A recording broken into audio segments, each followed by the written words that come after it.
quote unquote, "I understand this may be wrong, and I'm sorry for the hurt that I have caused," end quote. He apologizes. Levi, I'm 50 years old, and I don't recall anybody ever, any murderer apologizing for his murder upon being arrested. Only upon conviction and facing sentencing, then the murderers go, "Oh, I'm so sorry." But when they just get arrested and they haven't even gone to trial, no, they don't start apologizing. I never heard that. The guy is either a calculating genius and is already, from the time he got arrested, is already figuring out how to get out of it, or he's a simpleton. His confessing to a crime that the cops hadn't accused him of yet shows he's no genius, so he must be a simpleton. Okay, those are the parts of the confession letter that, in my opinion, it makes no sense for an adult to write any of that.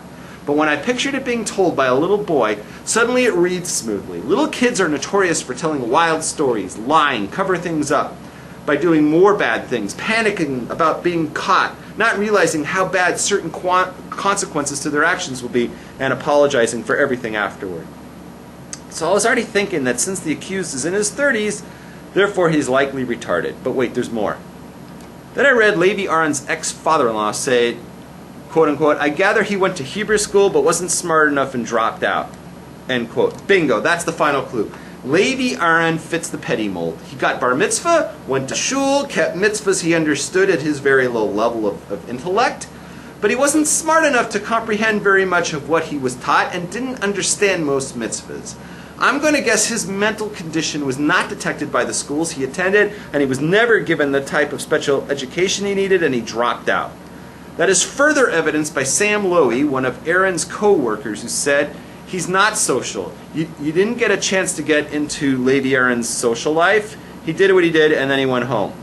Aaron worked as a stock clerk, so he spent most of his time in the back of the store with little interaction with customers. I bet he avoided contact with people, and because of that, no one knew he was retarded, and he got through life that way.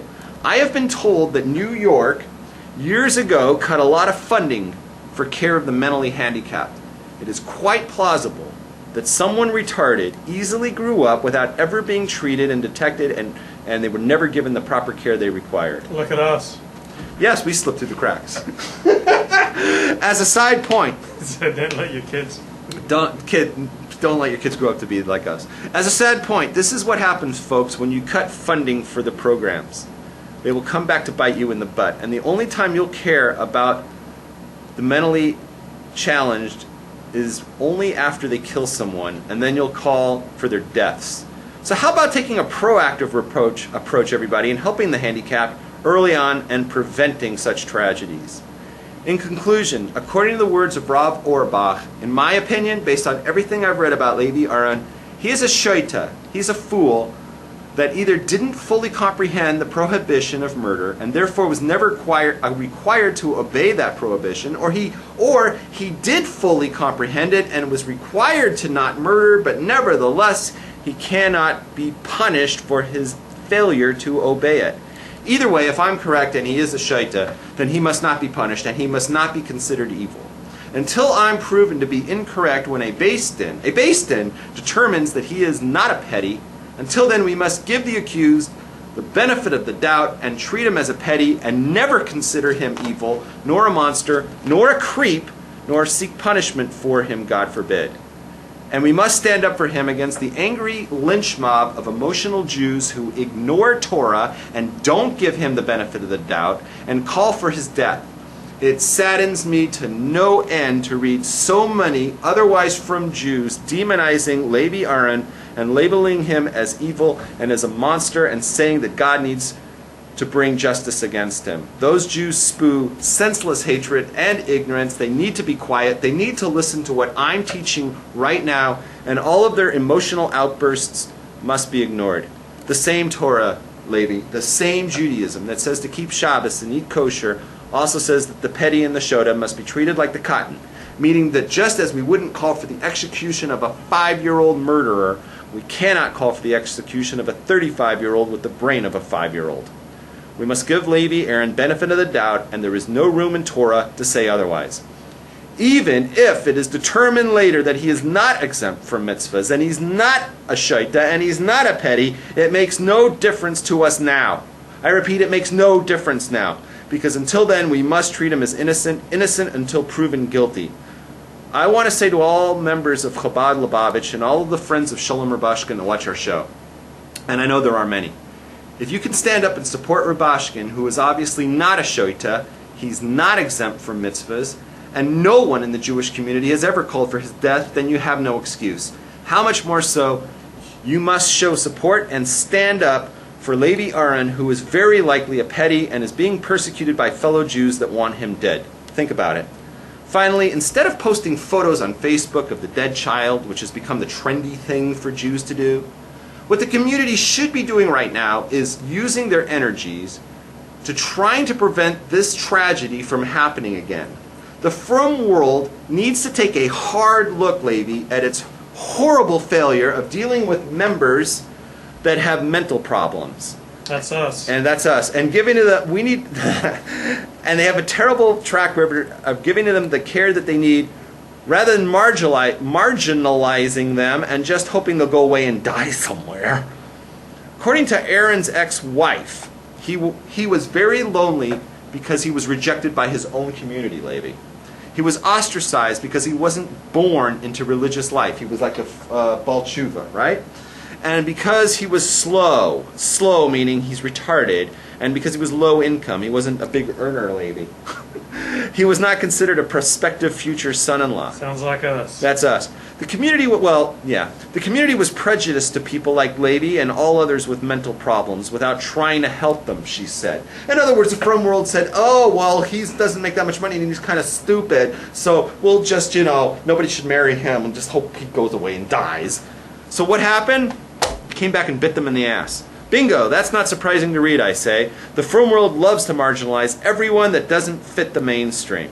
Those with mental problems are thrown to the sides and left to die. That disgusting attitude came back to bite the frum community right in its collective ass. It's time for the frum world to embrace those who are not part of the mainstream and to treat every Jew as equal and to give help to those in need, even when doing so is not convenient or trendy or sexy. I dedicate the rest of tonight's show in the merit of Levi Aron, an innocent man according to U.S. law, which says innocent until proven guilty, and according to Judaism, which commands us, every one of us, to give everyone the benefit of the doubt, even when doing so is inconvenient. Amen. Oy vey. That's horrifying. What? First of all, he doesn't have the brain power, the mentality of someone 5 or someone 10, because he can hold down a job, he's been married, he can drive. Okay. So he's clearly got the mental power of someone, of an adult. Okay. So, therefore, if he can drive a car and if he can be married, he can certainly sit in the electric chair and fry. Okay. Let's talk about that. Can I respond? Yeah. Mm-hmm. You said he was married. Mm-hmm. He was married for only 1 year. It was a complete failure of a marriage. His ex-wife said the problem was it wasn't like a marriage. It was more like brother and sister. The translation of that means they didn't have sex, right? Because a child doesn't have sexual feelings. It was probably pushed into this marriage by the community. He got married to her. And then what do you get when you're married? It's like, your brother and sister. You're just like friends, So they go to the Beis Din and they got a divorce. Well, what Beis Din is going to give them a divorce just based on the fact that she complains that it's brother and sister? So it must be that they didn't have sex, and that is grounds for divorce. And not having sex is consistent with being a child. A child doesn't have sexual feelings, and that's consistent with being mentally retarded. Next, the car. That doesn't mean anything. I have a nephew who's probably listening to this, who learned how to drive when he was 10. He was driving a car when he was 10. But he's still a child. So driving a car doesn't mean that you're high of mitzvahs. So that's a misconception. He holds down a job. He holds down a job. I can find a child who can do certain things in the stock room and do things like that. You give him like simple tasks to do. I can find a child who can do the task. That doesn't mean that you're not a shoita. Crazy people can work too. That doesn't mean anything. So if he doesn't know the difference between right from wrong when it comes to murder, then he has to be held in solitary confinement or he'll do this again.